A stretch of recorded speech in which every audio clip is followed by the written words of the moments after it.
యేసుని నామము. ఒక రాజునికి దేవుడు నరకము అంటే ఎలా ఉంటుందో చూపించడానికి పరలోక దర్శనాలన్నీ చూశాడంట. అందువే నీకు నరకాన్ని కూడా చూపిస్తానని ఒక దేవదూత తీసుకెళ్ళినాడు. అక్కడ రకరకాల ఉంది, అంత చీకటి కమ్మి ఉంది, అంతా సమావేశాలు జరుపుతా ఉన్నారంట. అక్కడ మధ్యలో ఒక సింహాసనం ఉందంట. ఆ సింహాసనము దేవుని సింహాసనం మాదిరిగానే ఉందంట. తేడా ఏంటి తెలుసా? దేవుని సింహాసన మహిమతో మహా వెలుగుతో తేజస్సుతో ఉంటుంది. వీరి సింహాసనం కటిక చీకటి, అంతా అంధకారము, అంతా భయము. అయినా కూడా వాడు దిగాలుగా ఉంటే వారి పక్కన అందరూ ఉంటారు.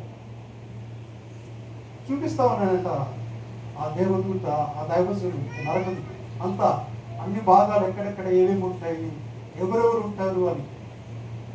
ఇస్కరియోతు యూదాను కూడా చూపించినాడంట.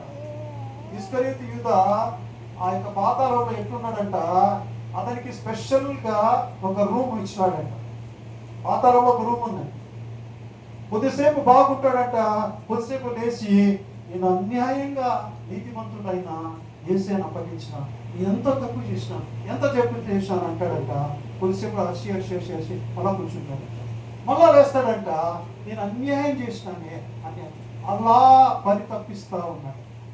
ఇలా చూపించుకుంటూ పోతూ జస్ట్ నువ్వు ఒక ఇది చూస్తావా అని అన్నాడంట. చూస్తానంట. ఒక నేను కార్యం చేస్తాను చూస్తావంటే ఆ యొక్క నరకంలో జస్ట్ ఆ దేవదూత ఈ దైవజనుడిని యేసు యేసు అనమన్న. యేసు అని ఈయన అంటానే ఆ సింహాసనం మీద ఉన్న సైతాన్ని కలిసి అందరూ పరిగెత్తిపోతున్నారంట. భయంతో వణికిపోతున్నారు. ఏమంటే యేసయ్య రాకడ ఎక్కడ వచ్చేసిందో భయం. నిత్యము భయం ఉండే స్థలం ఏంటి తెలుసా? నరకము. ఆ నరకానికి పోవటానికి దయ్యాలు ఇష్టపడాలి. మీకు తెలుసా? మీరు పోతారా చెప్పండి. అక్కడ ఏముంటుంది చెప్పండి? అగ్ని ఆరదు, ఎందుకంటే మీరే అండి. ఏది బ్రదర్ మీరే అంటారు అనుకో. జీవంలోకి దాటి ఉంటే పురుగు కాదు మీరు.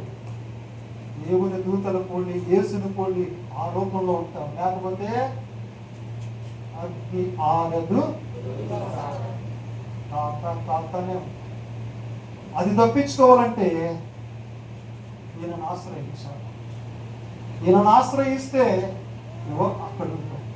మరణంలో నుండి జీవంలో. నువ్వు ఏది కోరుకుంటావు? మరణాన్ని కోరుకుంటావా? జీవాన్ని కోరుకుంటావు? మరణానికి పోయే మార్గం చాలా విశాలమైనది. జీవానికి పోయే మార్గం చాలా ఇరుకైనది, సంకుచితమైనది. దానిలో తెగించిన వాళ్ళు కొద్దిమంది. నువ్వు పోరాడు, తెగించు, బ్రతుకుతావు. యుగాలు బ్రతుకుతావు, నిరంతరం బ్రతుకుతావు. ఆయనతో కూడా ఉంటావు. దుఃఖం ఇక ఉండదు, వేదన ఇక ఉండదు, మరణమే ఉండదు. నిత్యము ఆనందమే. పరలోకాన్ని గురించి మాటలు చెబితే కుసకుస శబ్దమే వినపడుతుంది మనకు. అది చూసినప్పుడు, దాంట్లో మనం వెళ్ళినప్పుడు ఉన్న ఆనందం అబ్బా, సంతోషమే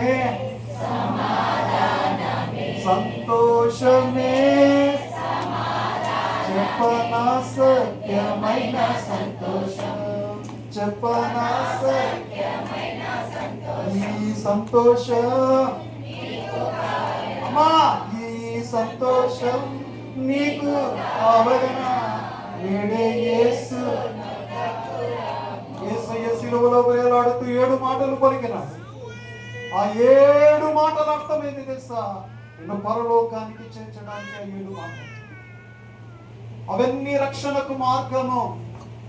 ఆ రక్షణకు మార్గమైన యేసయ్య మరణము నుండి ఆయన జీవింపజేస్తాడు. అదే పునరుత్థానం. మరణాన్ని జయించిన యేసయ్య నిన్ను కూడా మరణం నుండి పైకి నిరంతరము